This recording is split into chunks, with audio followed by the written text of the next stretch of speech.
第17日，直面荒涼，帶着眼淚走向田野。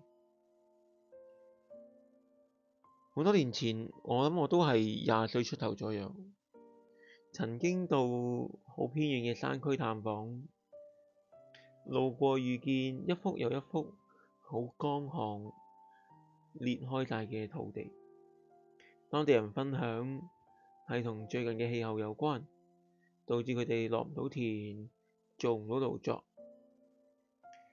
嗰個阿姨講得好激動，一直喺度流淚。氣候嘅嘢，我哋真係唔識，亦都唔能夠干預。當時團隊能夠做嘅，就係為當地嘅農民禱告，為農田禱告，求天眷顧這地，降下透雨。喺我哋團隊離開城市嘅嗰一日，嗰3日定4日，個天真係落雨，潤澤大地，深信係天父垂聽嘅禱告。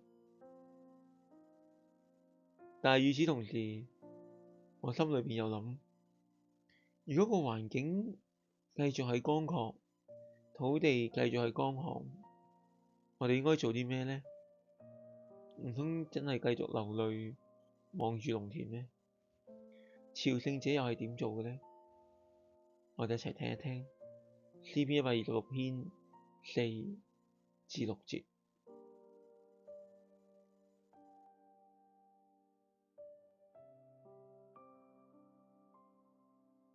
耶和華，求你使我們被擄的人歸回，像南地的河水復流一樣。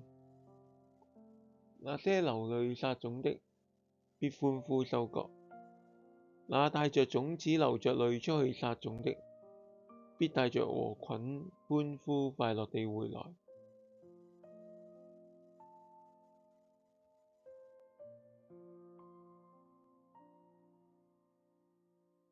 夢似乎總有醒來嘅時候，之前一日好像做夢一樣，係美好嘅回憶，但係今日嘅現實卻係相當之殘酷。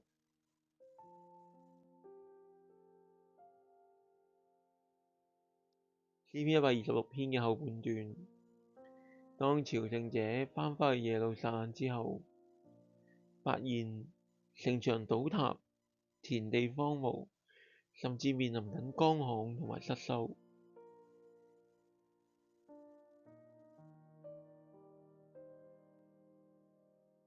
佢哋嘅人雖然返咗嚟，但係佢哋嘅生活冇返到嚟。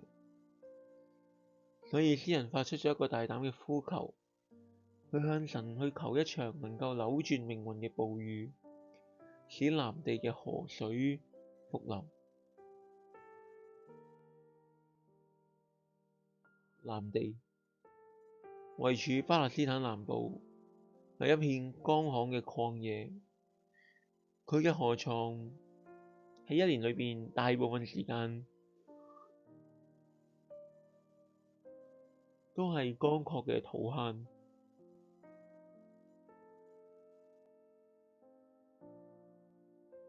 但係當北方嘅山區落暴雨嘅時候，大水會順住地勢奔騰而下，一瞬間就將乾溝變為咗洶湧嘅河流，帶嚟生機。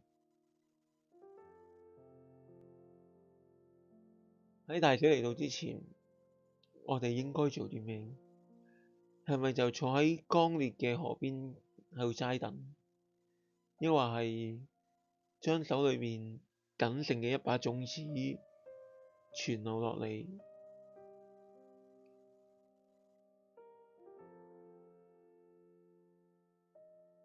詩人俾出嘅答案令人震驚，去撒種。冇搞錯，呢個係一個近乎瘋狂嘅舉動。喺乾旱嘅土地上面，種子係僅存嘅糧食，係全家人嘅性命。你將佢哋掉入去旱地裏面，其實無疑係自殺，係將希望掉入絕望嘅裏面。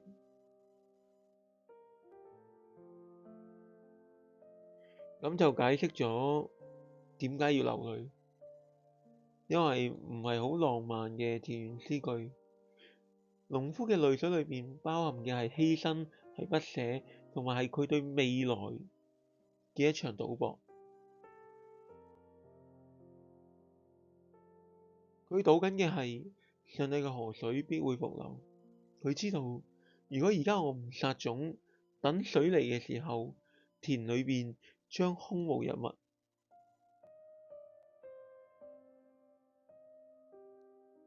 點解佢咁做？因為佢相信上帝嘅法則大過眼前嘅荒涼。呢個係信心。信心唔係等到見到大水先至行動，而係喺土地仍然乾裂嘅時候，就憑住對上帝本性嘅確信，將手裏邊最後一把嘅種子撒出去。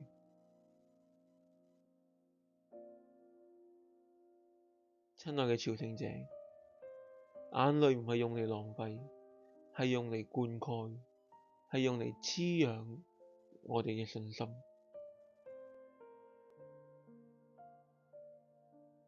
你生命裏邊感到最乾旱、最想放棄嘅係乜嘢呢？讓我哋同詩人一齊帶着眼淚走向田野，我哋一齊祈禱。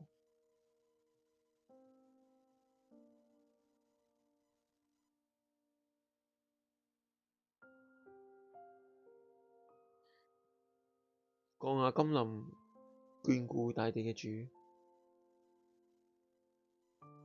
今日你俾我喺詩人嘅身上見到，我仍然可以學想你扭轉藍地嘅暴雨。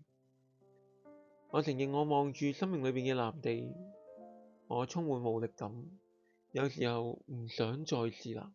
我唔想將我剩返嘅力氣繼續浪費喺呢片硬土上面。但喺你嘅大水嚟到之前，我求你賜俾我流淚撒種嘅勇氣，因為我相信你係使藍地河水復流嘅神。我願意將我僅存嘅種子埋落嚟，將結果交返喺你嘅手裏邊。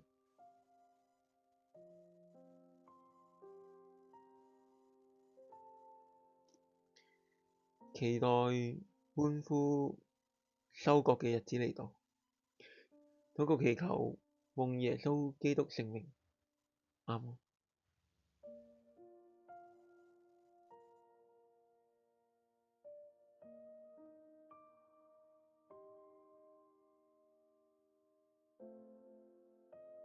加油啊！